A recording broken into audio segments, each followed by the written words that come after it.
why bother with this kind of rigmarole, this kind of ritual? And we think that ritual has a very important place in society.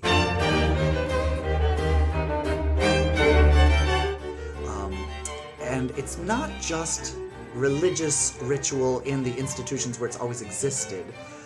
We think that that's well and good, but we think that ritual belongs even more in the whole community on a more day-to-day basis, or not every day necessarily, but that there's place for anyone and everyone to practice ritual. Right. I mean, ritual doesn't have to be in a church or a temple or a synagogue. It can be in your backyard, or it can be on a cliff overlooking your city. And ritual doesn't have to be religious.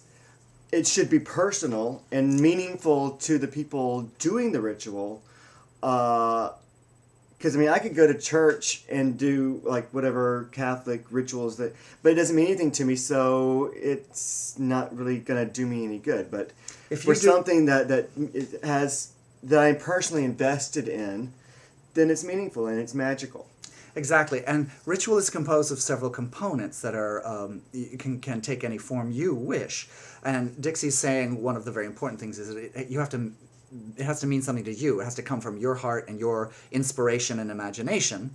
And then it's comprised of some sort of physical action, using usually props, objects of some sort. You can use the senses, something that smells good, incense, something that you see, flowers, candles, something that you hear, ringings of bells, spoken words, singing, music, farting, or chickens screaming. Chant. Yes, well, Om is also very good, but I would go with the chickens. You would? You didn't bring a chicken with you today. You made us do an Om instead of the chickens. Well, now we have to go back and do it with chickens. So you get all of these objects, and the way you pick which objects to get is, what is the intention of your ritual? And that's very important. What is the intention? Our intention was transformation, and transformation in such a way that instills a connection to each other, a connection to the community, and a sense of trust between each other. An experience of taking a little bit of a risk and having it pay off in a way that you can trust the people who help it pay off. So that was our intention, and then everything we picked served that.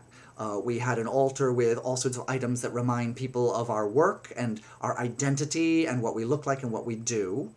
And also things that were meaningful to us as a house and to people as persons as well, as individuals. Right. Then we had the Hoobie Doobie and the Veil, which represents what we're stepping into, the end product of the transformation.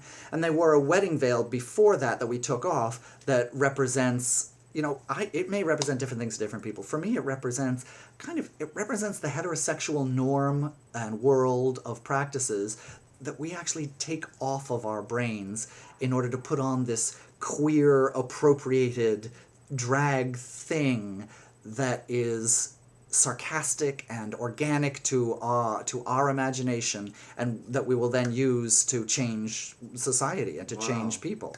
I have never even thought about it that way. Yeah. I saw it personally more as going from the white veil being more innocent and unknowledgeable, and then going into the fully professed Hoobie Doobie with the black veil, meaning that I'm now ready to possess the knowledge that I need to in order to do the work that I'm here to do.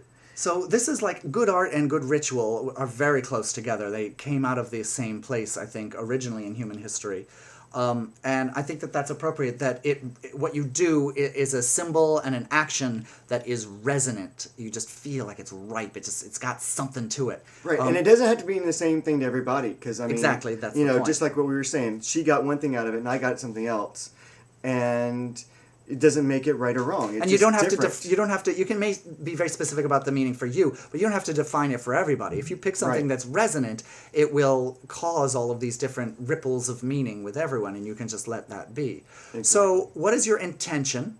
What actions and objects or sensory things do you want that will accomplish that intention, enhance that intention, express that intention? Now, can you do a ritual with, say, duct tape and a hamster? Absolutely. Really? Absolutely. You Yes. can take anything and turn it into a ritual. Well, if you're clinically insane, as I am, then yes. Duct tape and a hamster. Okay, a hamster is a living thing, Yes. and duct tape is about attachment. So you duct tape. Well, if you want to piss the shit out of, can you really piss shit? If you want to annoy the hell out of PETA, you would duct tape the hamster to something that you're trying to bring to life. You could duct tape the hamster to the door of a house or a prominent place in the house to bring life into the house. Of course, the hamster will die, so what you're really doing is bringing death to a place. So you got to be careful of your intention. Yeah. But say you had duct tape and flowers. Flowers are beautiful living things. You're bringing life and beauty and that living energy, and you duct tape the flowers to the north wall of every room, or all four walls of every room in the house, in order to bring life and beauty and spring breath to that house. And you do it while saying certain words like... You don't need a vase for that. A what? You wouldn't need a vase. You could just duct tape flowers all over the place. You wouldn't need vases. Exactly. And this is the other thing about ritual, is do something that's out of the ordinary, that takes you out of the normal way of thinking. Because the thing to know about ritual is it's all consciousness. You use objects and behaviors and sounds and words and smells to affect your and the participants' consciousness about something, their awareness, what they think and feel about something, and to set it in a certain way. In a wedding, you take two people and you do all of these behaviors and words and sounds and things to fix in everyone's mind, this is love, this is a couple, this is now a unit that we know what it is. It's a ritualized object called a marriage. So in the same way, your duct tape and your flowers are, and taping on the walls instead of the vase, you're saying spring life is not just something I keep in my vase, I'm not just making it pretty like I normally would. I am making it imbued in the wall. I'm putting it on these places so that it fills the like everything I will see, it fills the structure of the house by being on the structure of the house, as opposed to like a normal way of using flowers. Right. So what about the hamster? So the hamster, with duct tape. The hamster, what you do is you chant ancient Hindu mantras while putting it in your little sister's nightgown. And then the ensuing screaming causes you to go to your parents and say, look, little Cindy Lou is speaking in tongues and is clearly possessed by a divine spirit, which then causes them to put Cindy Lou into some sort of spiritual convent, or to sell her to an ashram in India, which will then raise her as a swami, so that, of course, you get more Christmas presents in the end. Ooh, more Christmas presents. That's good. Now, what if you use the duct tape to make her so she can't scream? And maybe... That is a ritual called kidnapping and is illegal in 50 No. states. I didn't say remove her. Just, silence her. Then it is simply assault and battery. Oh, okay. Also illegal in 50 states. But not among siblings, it's not illegal, is it? Yeah. It's only if you don't know the person. The only place where waterboarding is acceptable is among small children who are related to each other. Exactly. I mean... Do not try this at home, children. No, please. Dixie, you can waterboard. I can? We can waterboard you. Oh, you mean I can be waterboarded? Or I can do the waterboarding? Honey, I mean, I can lay you down and piss on your face and call it waterboarding. I know your sex life, so I know you've been boarded many times. Not so much lately. Her phone number will appear on the bottom of the screen. No, it won't. So that's our beginning lesson on ritual. Find your intention. Now you know that you're affecting people's consciousness, so you're setting the thing. So pick your intention and pick your objects and behaviors and actions you're going to perform that are in line with the intention, that express your intention, and that you think say the consciousness that you want set in people's minds, in the participants' minds, during and after the ritual. And use, incense or candles, some sort of aroma and sound that is not normal for the setting, that would help train your brain into a more ritualized place to be, and to bring up the whole, I don't know if you want to call it spirituality of the space, but of the intent.